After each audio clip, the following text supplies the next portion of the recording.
امباركس لو معنتي تحتاتك مربريري رنا قاشانا عدوم اب مقطام اب قطمتات بزح دبركته كاب قدلي كاب تقدر حرنات إرترا مالتي اب ميرا سقاب حجون اب نوي حوان بزح تمكرو زلو حاونا عيانا ردي كفله باشاي حديمنا لنا بزعبا قطمتات اب حبرتسبنا قلت لي تم حيالاتنا قدم ريت بيلنام يبلنا انت ولكو حق حيش مثلني كاب حق يحقون نبل نزغونه بزعبو ناي قدم انت يمثل نيرو خمي جيرو قطم نيرو نزبل حج خز من سيادنا خي انت عينت يبركت على حبرتسبنا نزبل ريدي كفله باشا يمثل لهم قال حمص خبر ديرنا እንኳን ጽናሐካ ሚካኤል ቴንክ ዩ ብምዕዳምካ ይቀኒ የለይ مرحبا ول كبرتي نعاي ابني كم صاخه ول قدماي نيشتي دحر بايتها كاب نوغي حوان اب قطمه كم نطف فلط نيري كاب تقادل حرنت إرترا ماتي نوغي حوان نبزحات ارتست حيالات كمان دبركت كايو بزح انديو اسكن عخاتي مايك كدفل كاي كما يمثل نيرو كرمي اجن باشاي بخمي خباشاي تبعي الكاسكي بقى نجمر كل جزء تا سب كل جزء حتى بخمي باشاي وزي بالكواي جميركا بقى خند نجمرينا مو كما يركبتنا يقط مع عالم وانت ساتيفكا نعاخ غير فرقاتي አራይ ቴንክ ዩ ሚካኤል هو መቸም እዚ ናይ ግጥሚ ነገር መብዛሕትኡ ግዜ ካብ ተመክሮ እዩ ዳርጋ ዝመፅእ ክትብሎ ትኽእል ኢኻ ተማሃራይ እንተ ነርካ ብፍላይ ድማኒ ካብቶም ዝምሁርኻ መምሃራን ተዋስኦ የስርሑኻ ገለ ከም ዝግበር ይብልኻ ኣብ ፀወታ ስፖርት ገለ መለ ከምኡ ዝኣመሰለ ነገራት ከምኡ ድማ ተዓባብያ ካብ ገዛኻ እውን እንታይ ፅልዋ ኣለካ ናይ ዓድን ናይ ከተማን ኣጠቃሊሉ ማለት ቋንቋ እውን ስለ ዘድልዮ እቲ ድርሰታት እጅ ቋንቋ ድማ መብዛሕትኡ ግዜ ከከም ምዕባልዩ እዩ ዘንፀባርቕ ማለት እዩ ማለት ናይ ባህሊ ጉዳይ እዩ ኣርትሲ ስነ ጥበብ ካብ ባህሊ ዘንፀባርቕ እዩ ባህሊ ድማ ነፀብራቕ ናይቲ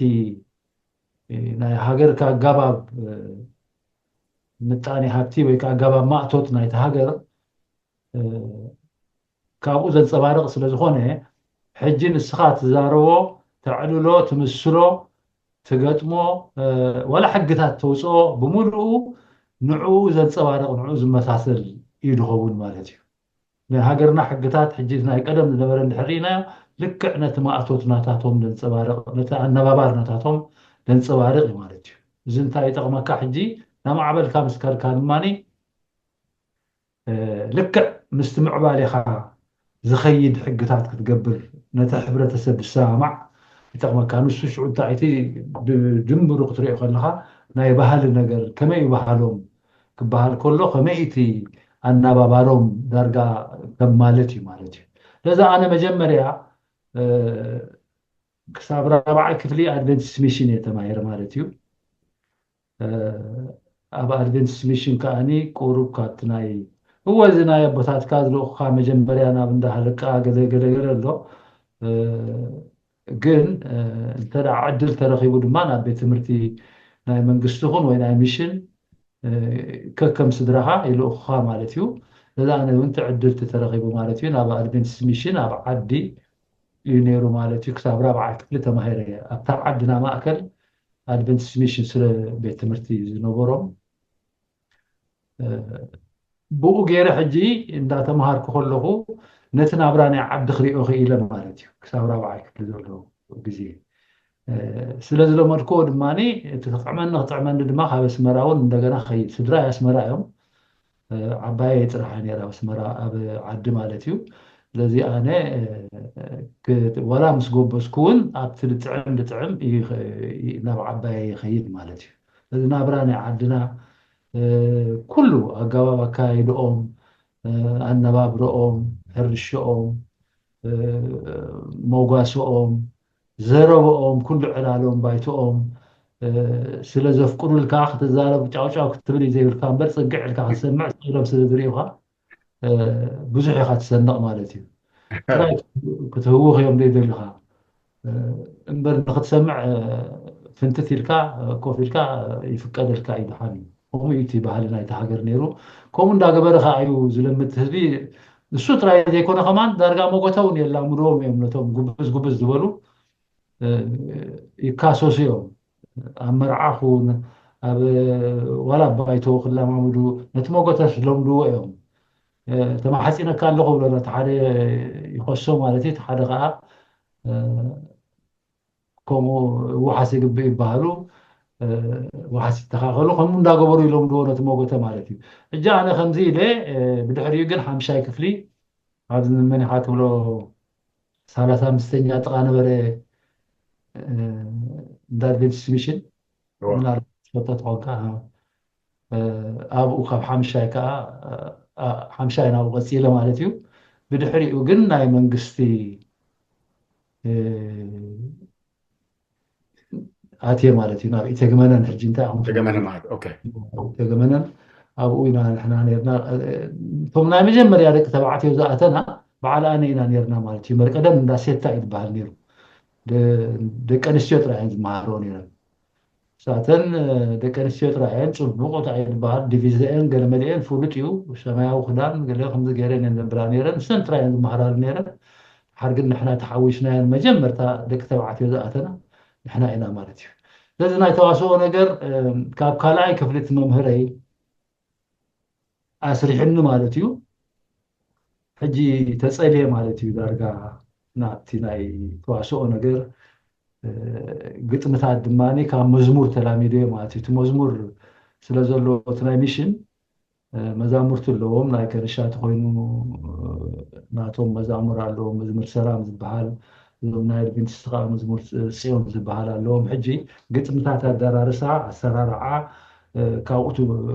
تمهارو تخيل مالتي كاو وشيديو دارغانا او ازمبيلي تسبعي كا مجمرا كلاي كنت تواصل سرحني كما بو غيرو سرحني مالتي ابتو وانتي قلعه خلو التواصل ايزي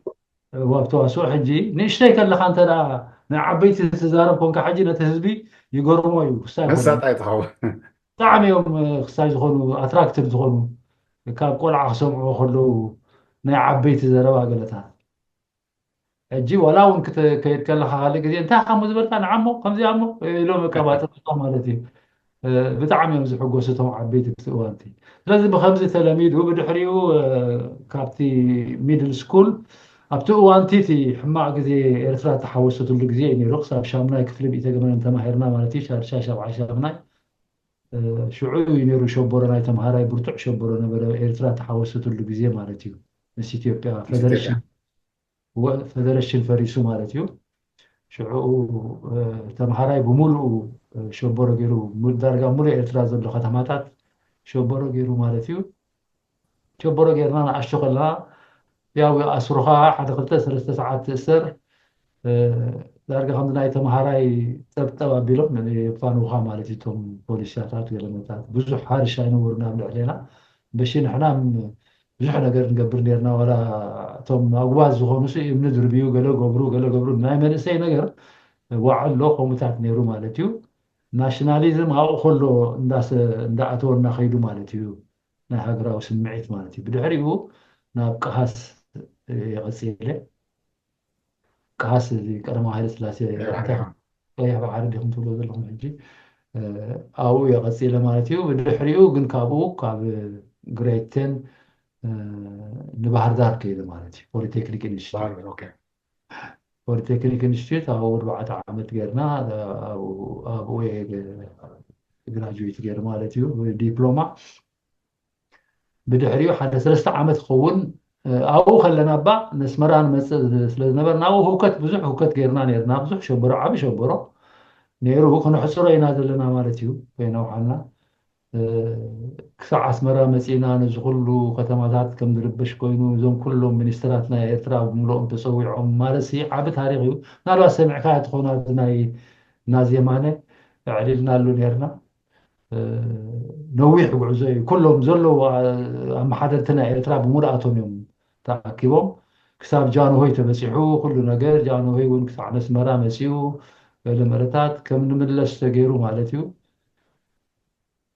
ሓረይ ብድሕሪኡ ደንጉና ብእዋኑ ማለትሲ ኣብ ሸበሮ ስለ ዘሕለፍናያ ድንጉ ኢልና ኢና ግራጅዌት ጌርና ማለት እዩ ብቲ ዓመቲ 70 እዩ ነይሩ بدحري صراحة مدينا حدا 3 عامات خونا أقاقي بشمات فلطة خونا أديس أبابا يزي أبا أديس أبابا وسيحكا حدا 3 هليمتر دخون أو تكستيل كامباني نيرو حدا 3 عامات أو كم سكر سريحة مالتي بزحات ميرنا كبوليتكنيك لمزانا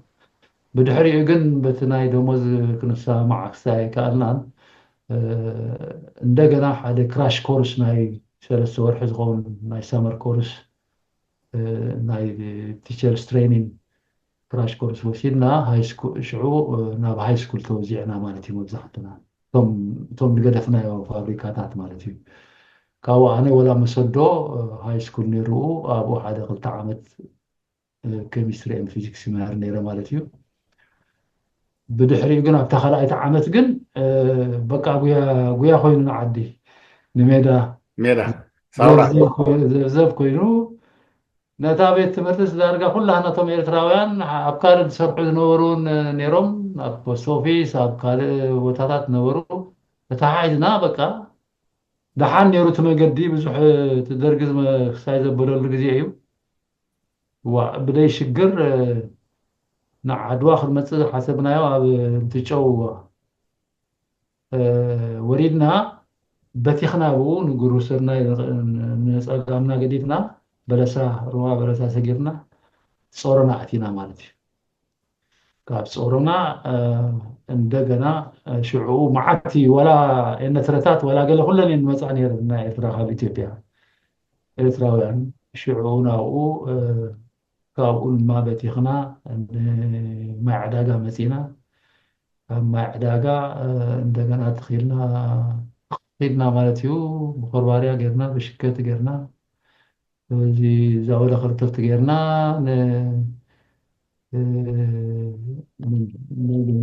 قدمنا بس هنا خاوس كوتات نميدا خدنا مالتي خاو اوكي وريدنا من يخات وريدنا مالتي تحتي باركا حصر يزول له بزح نغرات አለው ውሽጡ حصر له مالتي خدنا كنت خسع تدريب بس احنا خسع ربدا بس احنا مالتي ربدا لحريون كتاب معات حزبين يرو تمهراي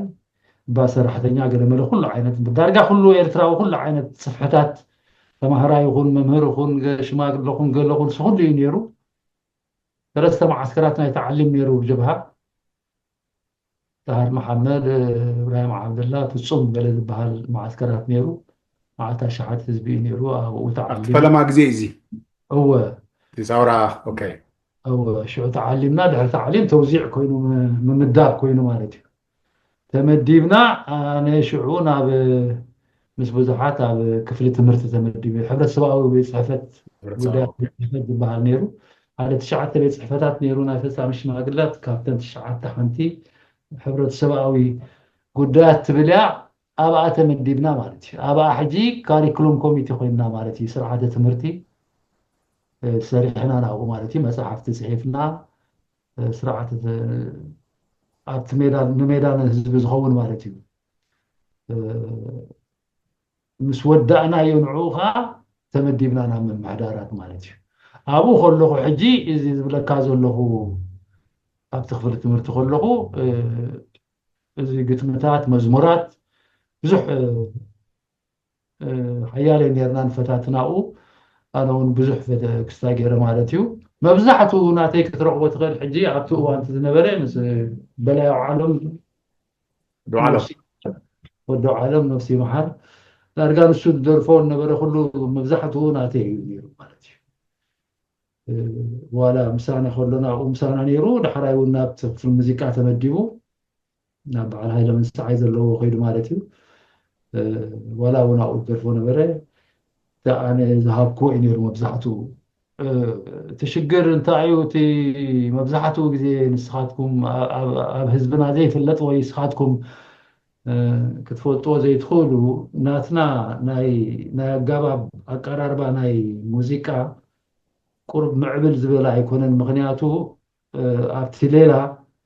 መን ከም ዝደረሰ መን ከም ዜማ ከም ዘውፅአ እቲ ደራፋይ ጥራይ ዝፍለጥ እምበር እቶም ካልኦት ኣይፍለጡን እዮም። ቀዲምካ እንዲኻ እሞ ረዲ ኣባሲ ናብኣ ካብቲ ሓደ ንዓይ ኩሉ ግዜ ደሕስበኒ ኣብዚ ምዕብል እዋን እንተሪኢኻዮ መን ገጢሙ እንታይ ተገጢሙ ኣብ ኣዎርድ ትሪኦ ካብ ወስተርን ሶሳይቲ ማለት እዩ መን ፅሒፍዋ መን ደረክቲ ገይርዋ ንዑ ከይተረፈ እዩ ብልጫታት ድዋሃብ ኣብ ሕብረተሰብና ግን ኣይ ቲንክ በኺሩ ፀኒሑ ነዊሕ እዋን ምስለኒ ኣይ ቲንክ ኣብቲ ናይ ግዜኹም ዝነበረ እዋን ኣይ ቲንክ በዓል ማሕበራት መራኸቢታ ከለዋ ገለ ሜቢ ብዙሕ ነይሩ ክኸውን ይኽእል እዩ እቲ ብፍላይ ኣብ ሙዚቃ ዓለም ምዕቡል ስለ ዝነበረ ንዝኾነ ግን ኣብ አንዴ ክምለሰካ ደለ ግን ስለምንታይ እዩ ናብ ኣይኖ ካብ ቆልዑኻ ካብ ንእሽተኻ ጀሚርካዮ ናትካ ኣብ ምግጣም ኣይኖ ብትምህርቲ ከም ዝገለፅካዮ ብትምህርቲ እንድዩ ናትካ ተግህቦ ናትካ ድሌት ከነርካ ዶ ከም መንእሰይ ክድረኸካ ዝኽእለስ ደስ ይልካ ዶ ዋላ በቲ ዝሃበውካ መምህር ፅቡቅ ክንካ ረኺብካ ብኡ ቀፂልካዮ እወ እቲ ናይ ውሽጥኻ ነርካ ዶ ክብለካ ደለ እወ ንሱ ተለሚደዮ ስለ ዝፀናሕኩ ዳሕራይ ኣብ መንጎ ዘሊልና እምበሪ ኣብቲ ስመራ ምስ ሳልሳይ ዓመትን ካልኣይ ዓመትን ሳልሳይ ዓመትን ከለና ክልተ ተዋስኦ ሰሪሕና ነርና ኣብ ስመራ ማለት እዩ ሓንቲ ወዲ ውልዕ ፀሩ ክፍለ ተስፋ ማርያም ዝበሃል ዝደረሳ እያ ነራ ካብ መጀመርታ ግን ኣነ ከም ኣቦ ኮይነ ስለ ዝሰራሕኩ ኣብኡ ኣብቲ ናተይ ሸነኻት ድማ ብዙሕ ስለ ዘመሓይሽ ኩሉ ከም ኣቦ ኮይነ ሽዑ ከም ባሻይ ኮይነ ሰሪሐ እታ ዝበልካያ ባሻይ ኣብ ታሕተይ ትመፅእ ኣለካ እታ ባሻይ ስክናብኣ ከይዲና ድሓን ሕራይ ባሻይ ብኡ ያ መፅያ ድሓራይ ከዓ እንደገና ሲነማ ኣዝመራ ነይራት እያ ካልኣይቲ ከዓኒ ኣብ ሲነማ ኦድዮን ነራ ኢንፋክት ሽመይ ቦሮምቦራስ እያ ኮይና ነራ ሽዑ ግን እታ ባሻይ ስለተለምደት መጀመርያ ንሳ ስዒራ ማለት እዩ ኩሉ እቲ ተማሃራይ በታ ቀዳመይቲ ጥራይ ባሻይ እንዳበለ ስለ ዝፀውዓኒ ብኡ ጌራ ተለሚዳ ሕጂ ዋላ ኣብ ገዘና እውን ዋላ በዓልቲ ቤተይ ዋላ ደቀይ ባሻይ እዮም ዝብሉኒ ንዓ ጥራይ እዮም ዝፈልጡ ማለት እዩ ሕጂ በተዋስኦ እያ መፅያ ማለት እዩ መርሓባ መርሓባ እሞ እቲ ባሻይሲ ካብታ ተዋስኦ እያ ካልካን እሞ ከመይ ፈቲኸያ ከታ ዓባይ ሽም እኳ ባሻይ ክበሃሉ ንእሽተይ እውን ኣብ ዓድና ክብድ ዝበለ ርዝን ዝበለ ባሻይ ፅዋዕ ክሰምዕ ነይረ ሞ እስኪ ተጋጊለ ተጋግኹና ኣነ ኖኖ ፅቡቅ ኣለካ ናይ ነቶም ዓበይቲ ዓሳክር ነበሩ ገለ መለታት እንዴት ባሻይ በረምበራስ ግራጅማት ገለ ኢሎም ዘብልዎ ነበሩ ሕጂ ከም ሽመት እዩ ማለት እዩ ሕጂ ኣነ ከምኣቶም ሓደ ኮይነ ኣቦ ኮይነስ ባሻይ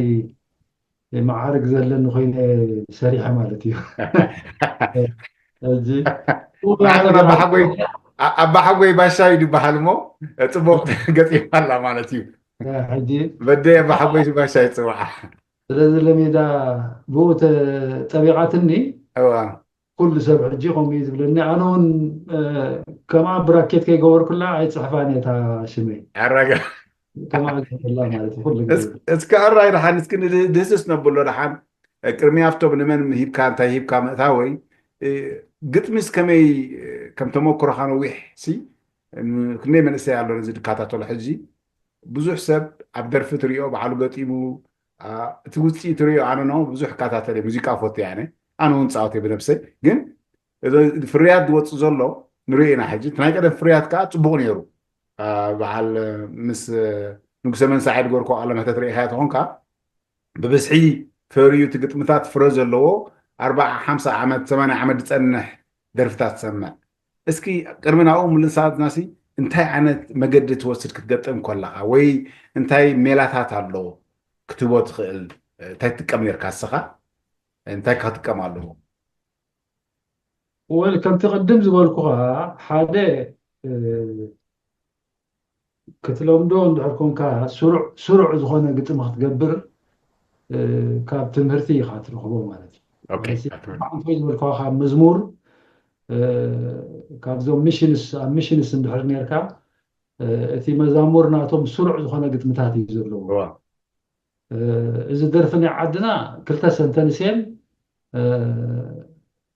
ንዓይኒ ኢኻ ትደርፈን እሞ ድሓራይ ቁርፅ ኣቢልካ ከዓ ስብራት ገብረን ማለት እዩ ከምዚ ጓሎም በይቀሽ ዘራፅየን ራእየ ክሎ መረፅየን ለቲ ሃይማኖት ትብል ሞ ድሓር ይረአየ ክሎ መረፅየን ለቲ ሃይማኖት ከዓ ስብራ ትኸውን ማለት እዩ ሕጂ ከምዚታት እቲ ናይ ሚሽን ግን ኣዝማች ኣለዎ ድሓር ገዛ ኣለዎ እንተው ሓደ 2-3 ገዛ ኣሎ ማለት እዩ 2-3 ኣዝማች ከዓ ኣሎ ማለት እዩ ሕጂ እቲ መዝሙር ከዓ ፍልይ ዝበለ ከም ጓይላ ዘይኮነ ከም መዝሙር ናይ ሚስዮን ናይ መንፈስ ስለ ዝኾነ ማለት እዩ እቲ ካልእ ናይ ቅዳሴ ከዓ ግእዝ ስለ ዝኾነ ብዙሕ ሰብ ኣይፈልጦን እዩ ዳርጋቶም ግእዝ ዝመሃሩ ገለ መለ ፅርሓዮም ዝፈልጦ እቶም ካህናት ገለታት ኣብኦም እዩ ዝውሰን ማለት እዩ እቲ ካልእ ሰሚዒ እዩ ዝኸይድ እምበር ብዙሕ ተሳታፊ ይኮነን ማለት እዩ ሰብኣይ ሰበይቱ ሕጂ ኣነ ካብኡ ካብቲ መዝሙር ዝነበረ ወሲደ ስሩዕ ዝገብር ማለት እዩ ኣዝማች ዝገብር ስሩዕ ከዓ ወይ በቢ2 ተገይረ በቢ2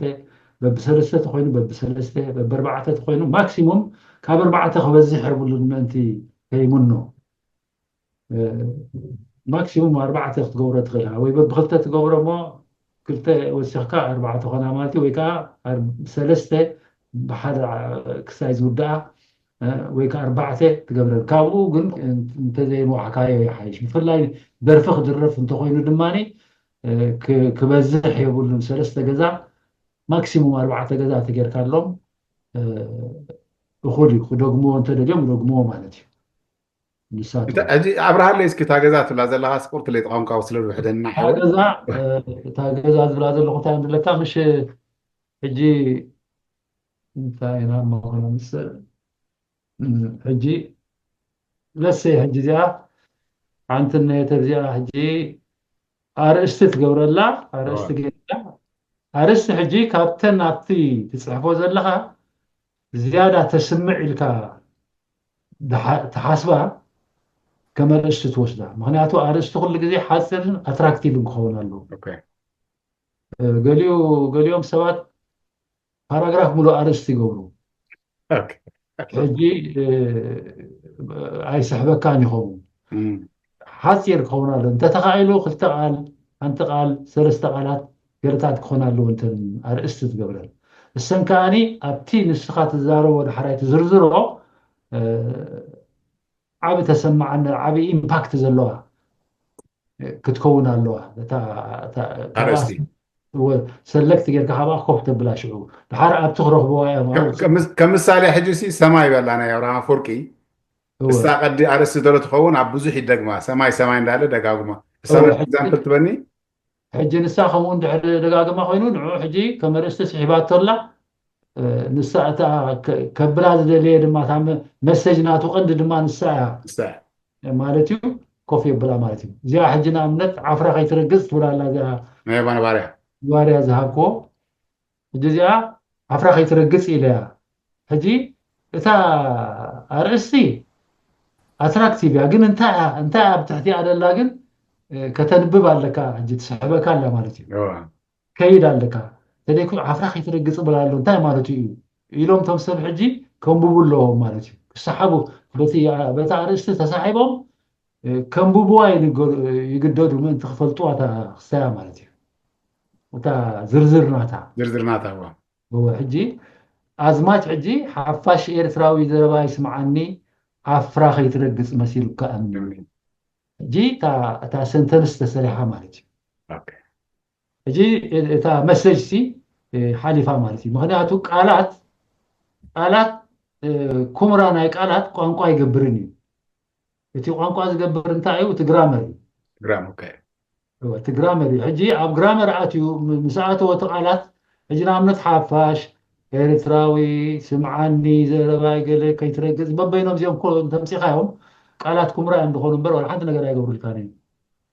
ግን أتجرامر أتيو لنا وحفاش إيرتراوي ذربا يسمعني عفراق يترقص مسيلو كأمني مسكون نجن جرامر أتيو وصل الحجي سنسيب مالتي ያ قانقوا تسريحو مالتي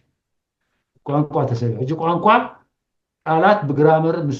مستقنا بابرة مالتي استوها هذا ተዋሃደ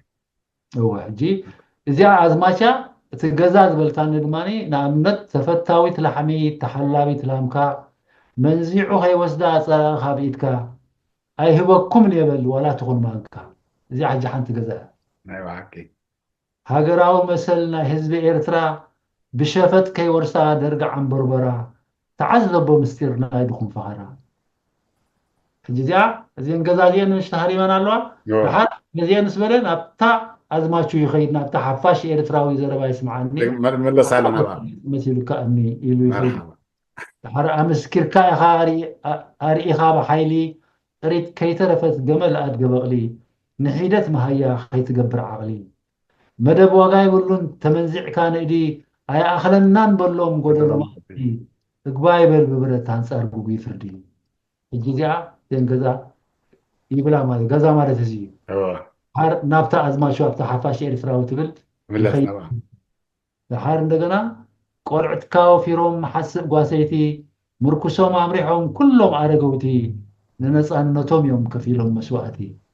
نجر تبلستي زبزب قويا نابسد فقصهم يوم زي بالنصرقيا دديت نسلسلهم مسعيت دم حبيا إيلو دحاركا نابتا حفاش إرتراوي حجزي تغزاتيو تازماش كاتي مالتي حجزي سرع مالتيو ኦኬ سرعيو كلن كا معرة مالتيو أب حانت جزات زبلن كندن كا تخلايت جزا كندن كا تسالحيت جزا تازماش كات الدغاغم مالتيو ደጋጋ هو شعوت موسيقى هذا كناور حجي نحنا انت عن توي زبلنا يو ناي قتم دراسي كستو ناي زيما دراسي كستو درافاي كستو ساكسفون دوقع كستو شامبقو دوقع ديو اورغان دوقع ديو زقانا بابر دو موسيقى قال زحجي امحارو خبانا يبرتعو نيرو ابتكزينا زنبري ኢትዮጵያውያን እያ وإثيوبياውያን ከምዚ ገብርዎ ነይሮም ከም ስርዓት ከምኡ ገይሮም እዮም ደሕትምዎ ነይሮም ኣብ ኤርትራ ግን ኩሉ እዚ ኣውዲ ዝረት ነበረ ሕጂ ሃይለ መንሰዓይ ተደይ ነገረካ ሕጂ ኣዝማማይ ክስተናይ ወዲ ቆላ ደጋ ንምኽርፅ ጠላኢ ተሃቦ ዋጋ ከይትወልዕ ዳጋ ዝብል ሕጂ ንሕና ኩላና ንሰምዖ ነርና ብናሻ ኮይና ኩሉ ግን መን ኢኻ ትብሎ ተብራም ሰጊድ أتو برهان سجل Yeah. زدورو سو خويني غيرنا انا نوصل ديكا حجي بعلو تدي زارب نقص هاي لمن ساعي اي مفلطنا ፈጠርሰ ያ حجي اذا غزي زي سبحات سلازلو من يدريش وزي خمي زي انتي تقدر نيركاز بحال كم حجي نعيت بلن زلها فتوتات مص سلازلو اتي كل مبزحته تدرستات ناي قدم نبرسي ناي كاروت كوينو مالتي هو مبزحته ناي كاروت كوينو قلقليهم يوم نيروم بعلوم زدرسو مبر مبزحتو سب درسلهم ينيرو مالتي دمزتهم هذا من ساعات كومو مالتي ናይ ባሓቂ ሕጂ ኣብኡ ግጥሚ ክትብ ከለኻ ኣብ ገለገለ ሕጂ ድሪኦ ብዝሓድሽ መንእሰይ ማለት እያ ብዘርከብ ኩሉ ኣነ ዓቕምታት ኣሎ ዶ ንኣሽቱ መንእሰያት ዕበይ ዝበለ ግጥምታት ይደርፉ ወይ ምስ ዕድሚኦም ደይከይድ ኣሎ ዶ ትብሎ ኣንደ ክሪኦ ከለኹ ሓደ ግዜ ዕድመ ወሳኒ ኣለዎ ዶ እስኪ ናብኣ ክምለስ ታሕቶ ሜቢ ቅራ ታሕተይ መን ደርፋ ኣየነይ ደርፊ ዕድመ ክብለካ ከሎ ማቹሪቲ ሌቨል ድዩ ምሳለካ ማይድ ሰተየ ድዩ ኣለካ ምሽ ኣሎ ዶ ከምኡ ዋላ هو شو انتاي مثلك اكترس توم درفتي اكترس اليوم هو سنة طبابايا نساتهم اكترس يوم مالتي حجي اكتر تخون كخاني ناينو اشتي اكتر تقبر تغيل يعني لا تغيل كونكا نشتي تخون كاد مالي نا عبيتي تقبر تغيل مالتي ندري اكتر كونكا مالتي هرت لما بيتكايو حجي خمس بقول أنا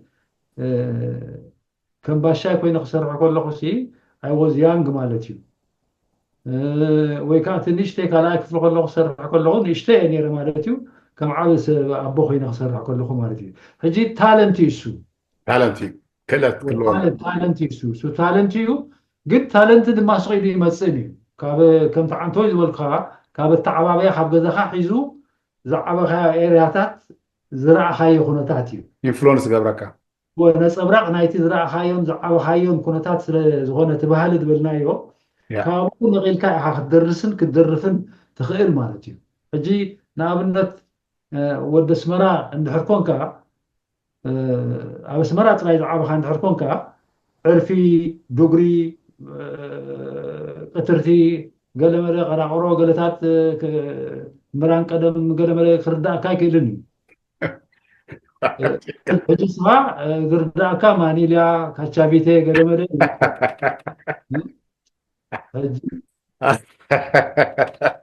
You're right. Absolutely. أبا أخ ما نفتنا تنام صحيح حجي أبقى لقله ناي كتما درفت درف له كباب العابين حجي يسوع له أنا كسمع خلله فلو يقبر لي مسوم تردي أنت مالته تي أكشن ديو كم زبالة كاسة حجي ولا كباب عابين ناي كتما خدر في غريب جين كلت كله الله خم تعن توي زبالة كايو حجي ريوم حدا جدي سيناي بعلم ما تا يدرفو قال متات وعي ناي قدم درفتات جن اتناتهم موفمنت تي بادي لانجويج ناي قام كنا يتسونتكا ما يقبرني حجي سلمتاي دري فواتي انا خالد دي وهو قال بلمو تغاغير انا ولا خموت رئيس سخاخي هو نسو حجي انتاي كاد على كاد ما كنت عن تويز بلنايو ناي تالنت نجر على مش دمص دما هو دمص زلهم سوات عندهم هو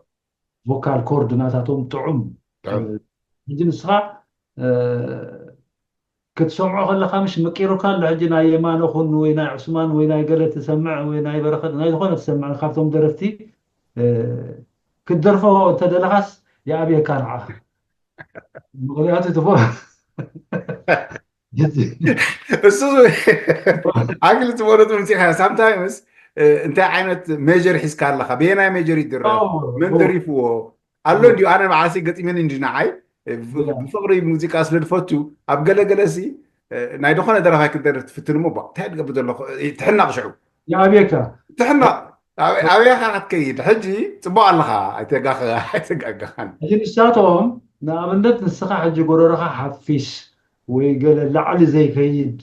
اندحر كوينو خبر اندحر كوينو حجي ما نفلتكا اتي انا باباري موسيقى مشالوتي كومبوزر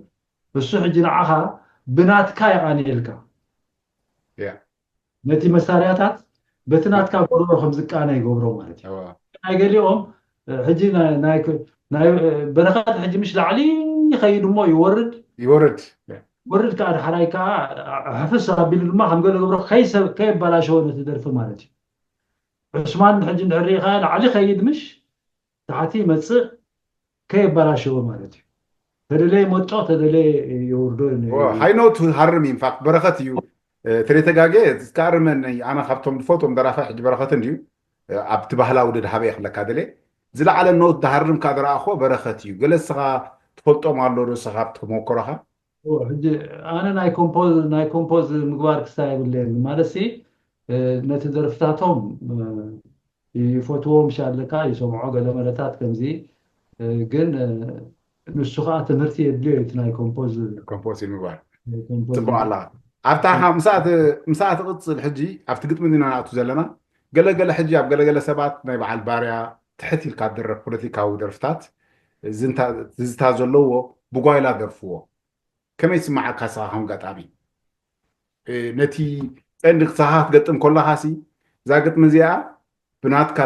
تنببا نغرات አለው በዚህ خمس درف አለው አትብሎ ለመስለኒ maybe correct من احتاجي ارمن تتጋጊ አነ recently ድራአኹም አርቲስት ነሮም ትዝታ ዘሎ ብጓይላ خارሞ ፍትኑ ታይሪቶ ለካብ ዛዕቡ እሱ እንዴት ሽግር ኮይን ደሎ ሕጂ ኣብዚ ዘለና ግዜ ሕጂ ሽግር መፂ ዘሎ ናይ ቀደም ነበረ ኣርት ተረዲ ካለኻ ናይ ሓዘን ተኮይኑ ናይ ሓዘን እዩ ናይ ጓይላ ተኮይኑ ናይ ጓይላ እዩ ናይ ቃልሲ ተኮይኑ ናይ ቃልሲ እዩ ዋላ በተዘዋወሩ መንገዲ ይኹን ክትርጉሞ ከለኻ ናይ ቃልሲ ይኸውን ማለት እዩ ሕጂ እንድሕር ደስተንትን ኮይኑ ከምዚ ንኣብነት ኣስላማይ ክስታና ይወዲ ቆላ ረጋ ኢሉ ክደርፍ ከሎ ሕጂ ክትስዕስዕ ኣይትኽእልን ኢኻ كم قبل كله تي مسج ندحر زرداء كاغوي ولا أن تلاقي خا من سي كتسعسع كان عرفتينكا سمع بيتي كفركم الخيام ردهم سلازلو كم غيرنا نيرنا حدا جزء ذكرنا أنا السادة رفتي أتو برهان كدرفا خلو أبتنا ما أوديون مثلني كنت سعسع قدي فتنا خوينا دحري عقبي لومنا قالوا لومنا جينا مالتي هجي نتا نجر سيصبو غيرنا يتردعنا يا نيرنا مالتي نتا مسجنا تا مالتي حجي ابزي غزي دي كم تزبلكاني تشجر كوين زلو قدم تردي كالعات الدرفو نبر كله مسج نيرو قدم هاغراو ناصنت زنبره يو حجي طلبنا هاغراو ناصنت يو زمص نيرو مالتي حجي نسو عاب قد تصاويتو يو نا مسلاف مالتي نتهزبي خسلف زخاله نتهزبي نا ميدا خورد زخاله اذا كل درفتازي ارت بطعم حيالي سنة طباب حيالي يبكيكا يسحقكا كل ነገር ከጉረካ ዝኽእል ነገር ማ ሃገራዊ ስምዒትካ የንፃልካ ኩሉ ነገራት ሕጂ ድማ ድሕሪ ሃገራዊ ናፅነት እቲ ጠለብ ተቐይሩ እዩ ጠለብ ሕጂ ናይ መሰል ጠለብ ይኹን ናይ ዴሞክራሲ ጠለብ ይኹን ማለት እዩ ሕጂ ኦፍ ኮርስ እንድሕር ነዊሕ ቪዥን ዘለዎም ሰባት ኮይኖም ክቃለሱ ከለዉ ቅድም ኣተኣሳሲሮሞ መፅኦም ነቲ ናይ መሰል ሕቶ ዲሞክራሲ ምስቲ ናይ ሃገራዊ ናፅነት ኣተኣሳሲሮሞ መፅሞ ድሓር ዓዲ ክኣትዉ ከለዉ ጥራይ ኢዶም ኣይኣትውን እዮም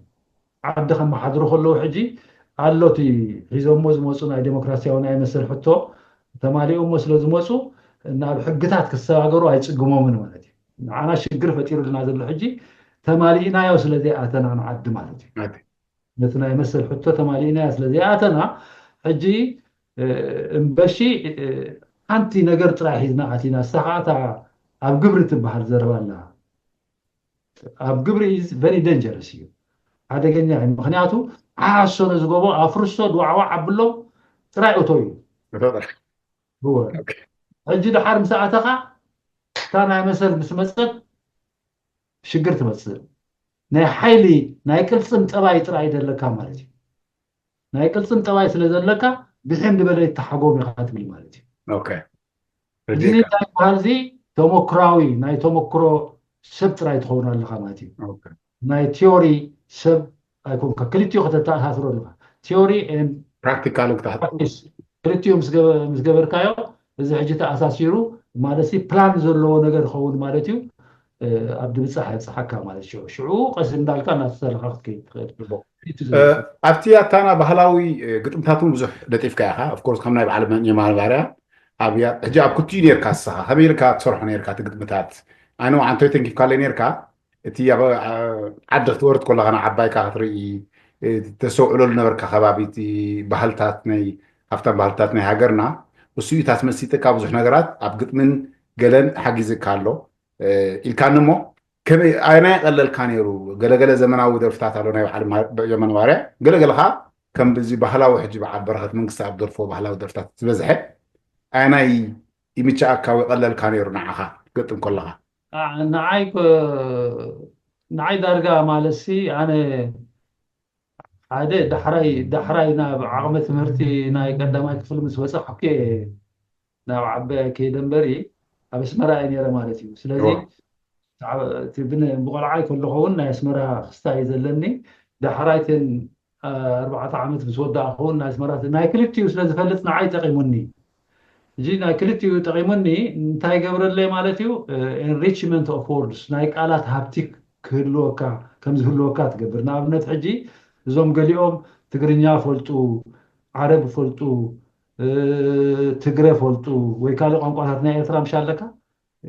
ኩሉ ስለ ዝፈልጡ ሃብታማት ትኾኑ ማለት እዩ ሃብታማት ስለ ዝኾኑ ዋላ ተተሳእነ ኣብ ሓደ ቋንቋ ተተሳእነ ሓደ ቃል ካብቲ ሓደ ቋንቋ ክትልክሖ ትኽእል ኢኻ ክትልክሖ ስለትኽእል ከተቐምጦ ትኽእል ኢኻ ሕጂ ከምዚ እንድሕር ንኤርትራ ኩላ ትፈልጣ ኮንካሲ ከምዚ ምትጋር ሕጂ ምድያብ ምሻ ኣለና ንፈልጥ ንሕና ምትጋር ድብሉ ኣለዉ ኤርያታት ዳርጋ ናብ ትግረ ገጾም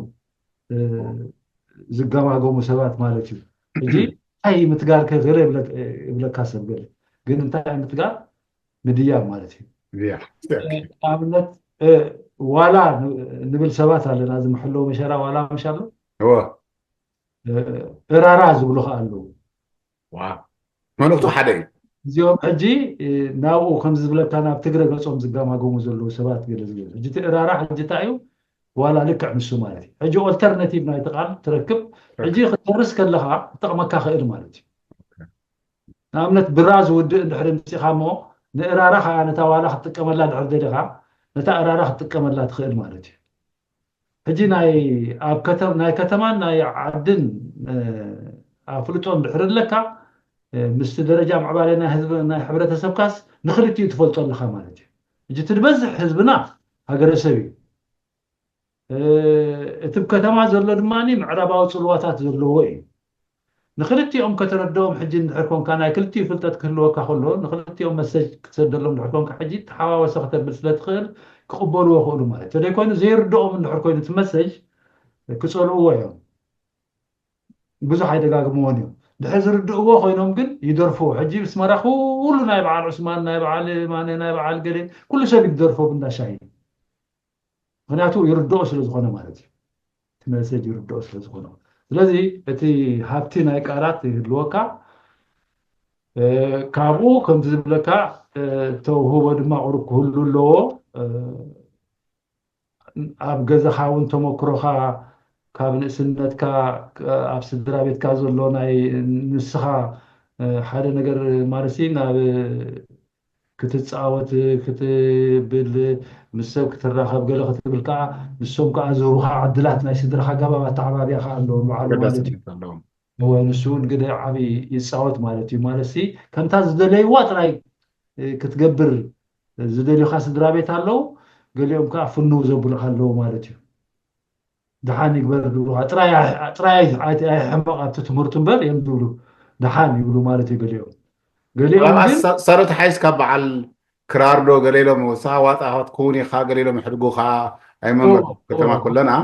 ኣብ ግጥምት ትምህርቲ ስለ ዝኸደ እሱ ሓይሽ ክኸውን ምስለኒ ማይ ራይት እቲ ልክዕ ኣለኻ እቲ ብፍላይ ዋጣ ኣይፈትውን እዮም ነይሮም ኖ ስለዚ ሕጂ መሳርያ ያስተባሃሉ ሓንቲ ነው ሰብ ከሰዓስዖም ፈትው ናቶም ወዶም ክትክቦ ዓይድሪ ወልሰድ ናይ ባሓቂ ወልሰድ ንበዓል መን ደበርከትካዮ ግጥምታት ኣሎ ኣብ ሜዳ ከለካ ወል ሓደ ናምበር ዋን ወዲ ዓሎም እዩ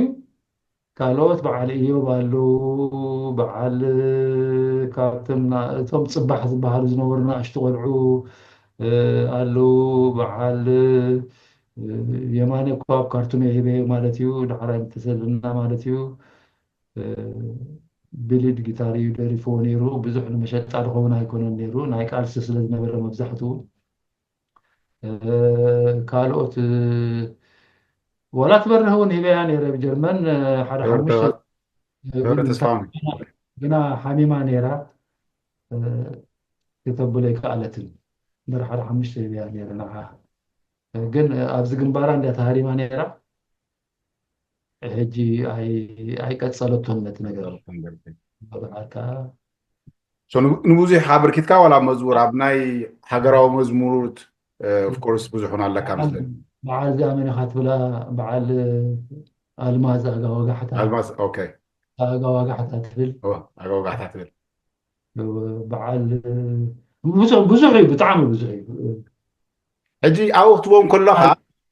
ምን ኦፍኮርስ ብውልቀ ኢኻ ትቦም ኣባኻትኩም ክትቦም ከለኹም ነቲ ናይ ኣብ ተጋድሎ ሓርነት ናይ ሙዚቃ ክፍሊ ነይሩ ክኸውን ኣለዎ ፈሹር እታ ግጥሚ ንክስቶ ትምልከቶ ኢልኩም ዶ ትብዎምስ ምስ ክስቶያ ፍት ትገብርልኩም ዶ ትብዎምስ ዋላ ብውልቀ እዮም ዳሓቱካ ነይሮም ገሊኦም ሓቱኻ ካብቲ እቶም ዘይነበሩ እቶም ኣብቲ ብሓንሳብ ነበርና ነቶም ዝኽእሉ ትቦም ማለት እዩ እቶም ካልኦት ግን ይሓቱኻ ምስ ፈለጡ ማለት እዩ ምስ ፈለጡ ይሓቱኻ ትህቦም ማለት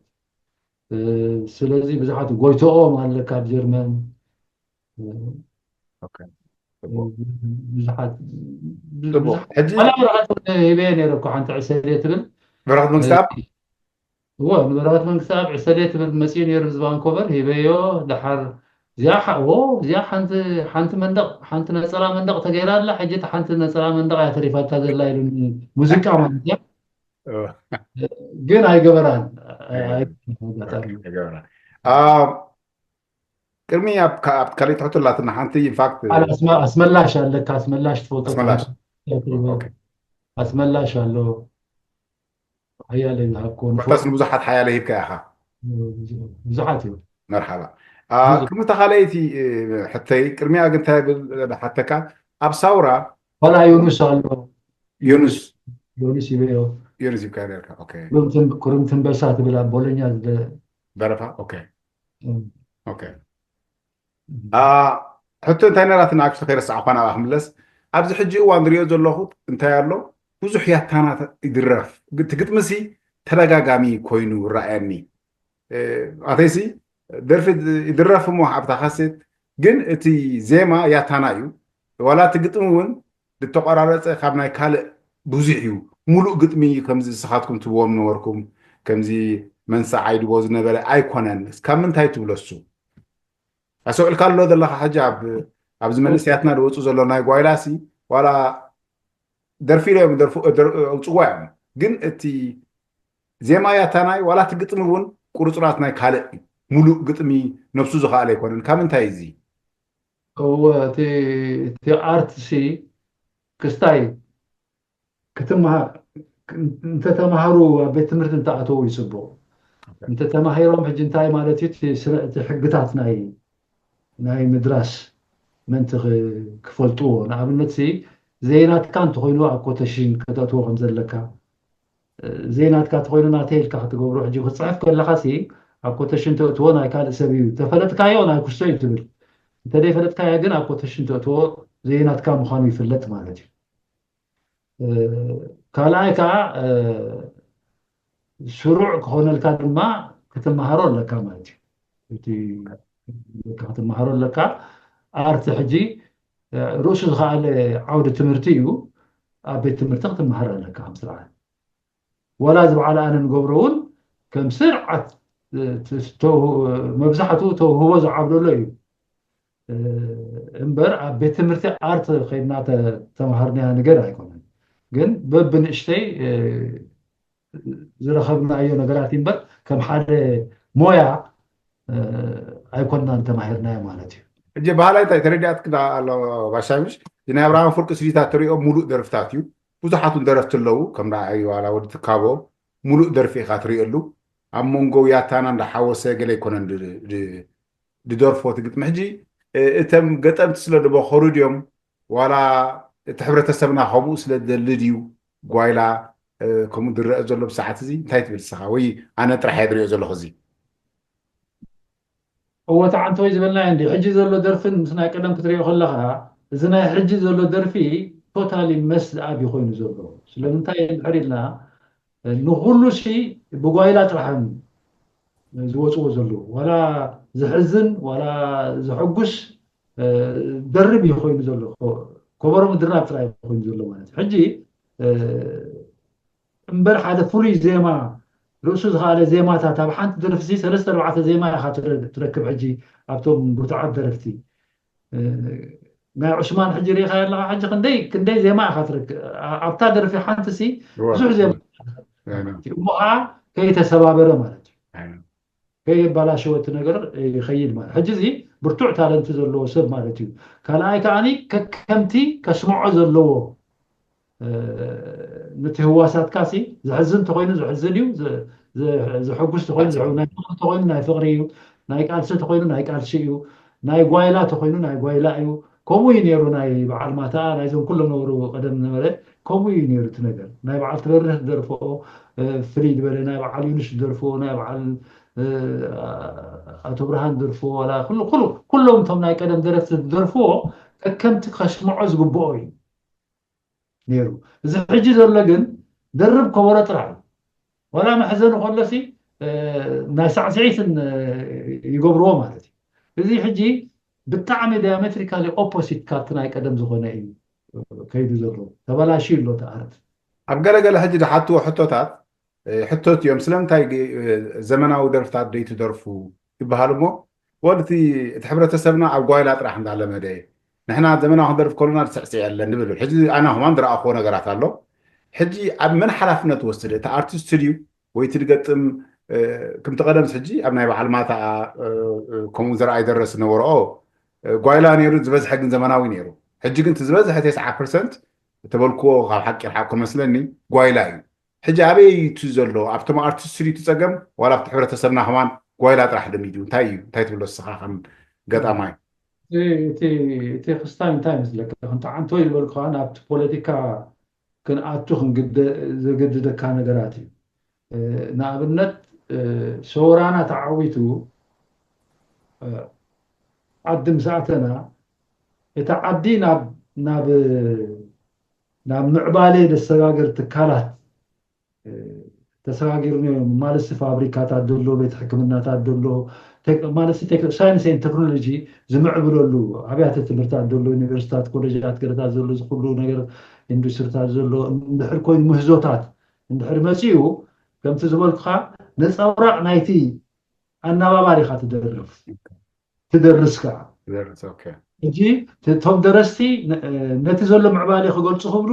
ንዑ ዝመስል ክደርሱ እዮም ማለት እዩ እቶም ዘየንቲ ከዓኒ ልክዕ እቶም ደረፍቲ ድማ ዘመርቱ ክንበሉ ኩልካ ከምኡ ክገብሩ እዮም ማለት እዩ ንዑ ዝሰምዕ ማለት እዩ እንድሕርቲ ዓዲ ኣቲኻ ኮፍ ኢሉ ወላ ሓንቲ ነገር ምዕባለ እምበሺ ንድሕሪት እንድሕር ከይዱ ሕጂ ንሕና ከምቲ ዓንቲ ወይ ንብሎ ነበርና እቲ ቀደም ዝነበረ ዝርከቡ ኮቴጅ ኢንዳስትሪስ ዋላ ይሰርሕ ነይሩ ክሳዕ 3,000 እዮም ዝፅብፅቡ ገሊኦም ንኣሽቱ ኮቴጅ ኢንዳስትሪስ ኣብ ኤርትራ ዝነበረ